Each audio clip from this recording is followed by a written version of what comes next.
For 10,000 years, the Vreth had hunted.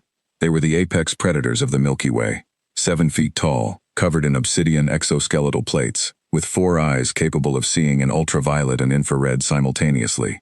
Their warships slid through dark matter like sharks through black water, silent and inevitable. Every civilization that had risen among the stars had either bent its knee to the Vreth or been consumed by them. The Kelthari of the Orion Arm had fought back once. Their homeworld was now a ring of radioactive dust orbiting a dying star. The galaxy, by any reasonable measure, belonged to the Vreth. It was Supreme Commander Jaqueth who first received the long-range scans from the outer rim, a small, unremarkable solar system, 3rd planet from a medium-sized yellow star. The species there called themselves humans. Jaqueth had dismissed the initial report. The creatures were barely 200 years into space travel, still squabbling among themselves, still burning fossil fuels on half their land masses. The Vreth had exterminated more advanced civilizations before breakfast. He sent a single destroyer, standard procedure. It would be enough. It was not enough. The destroyer never returned. Jaqueth reviewed the final transmission with growing unease. The human vessel, a battered, asymmetric thing held together with what appeared to be welded scrap and audacity, had engaged the Vreth destroyer in open space. The humans had no energy shields. Their hull plating was primitive. Their weapons were laughably underpowered by Vreth standards. And yet, somehow, impossibly, they had won. He watched the footage 17 times. The human ship had not fought the way any known species fought. It had not tried to overpower the destroyer. It had not retreated. It had done something the Vreth tactical database had no category for. It had adapted, mid-battle, improvising maneuvers that broke every established rule of interstellar combat.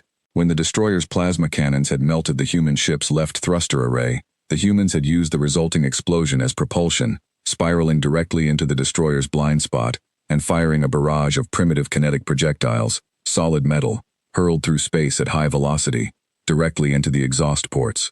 Solid metal, fired from a railgun cobbled together from what appeared to be mining equipment.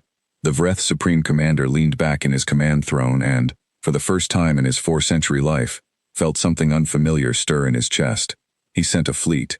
16 warships, escorted by 2 dreadnoughts, arrived at the edge of Earth's solar system expecting to find a species cowering in terror. Instead, they found a debris field, the wreckage of the first destroyer, which the humans had apparently stripped for parts.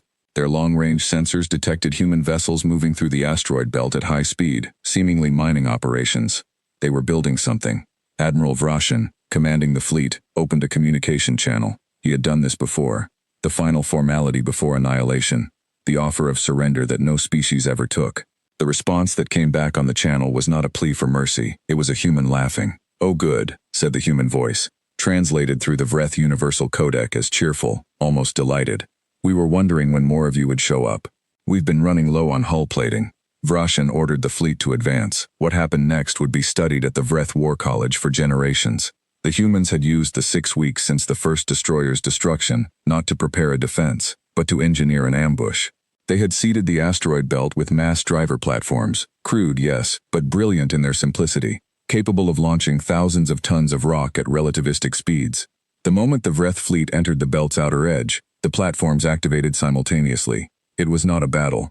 It was a rockslide. In space, 11 ships were disabled in the first 4 minutes. The dreadnoughts, far more heavily armored, survived, but found themselves navigating a constantly shifting field of accelerating debris, unable to bring their weapons to bear on targets that refused to stay still.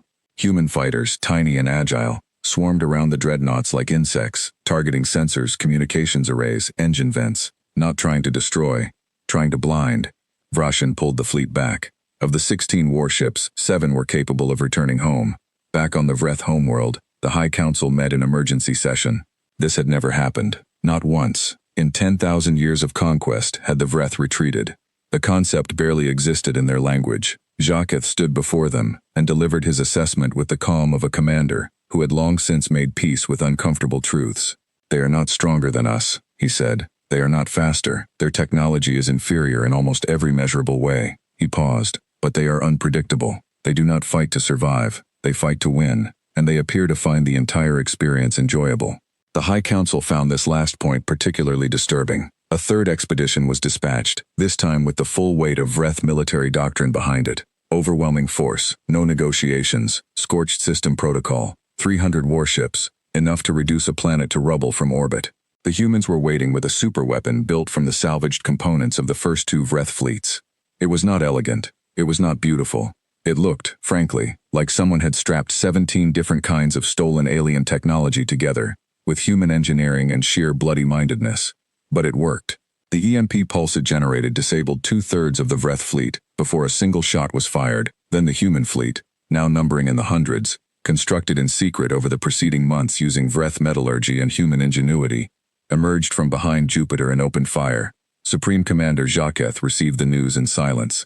Then he did something no Vreth commander had ever done in the recorded history of his species. He requested a diplomatic channel. The human who answered was a small woman with gray-streaked hair and tired eyes. She introduced herself as Secretary General Adeze Okonkwo of the United Earth Council.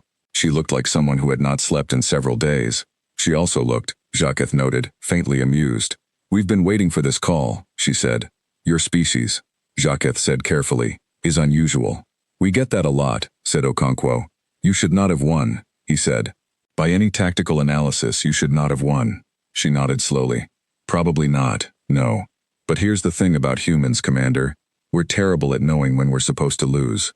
There was a long silence across the light years between them. "What do you want?" Jaketh asked finally. Okonkwo leaned forward. "Same thing we've always wanted. To explore, to learn, to not be blown up." She paused. "And maybe some of those shield emitters you people use. Our hull plating situation is genuinely dire. The treaty between the Vreth Dominion and the United Earth Council was signed 47 days later. It was the first treaty the Vreth had ever signed as an equal party rather than as conquerors. The other species of the galaxy watched in stunned silence. The galactic predators had met humanity, and for the first time in 10,000 years, the stars belonged to someone else too. End.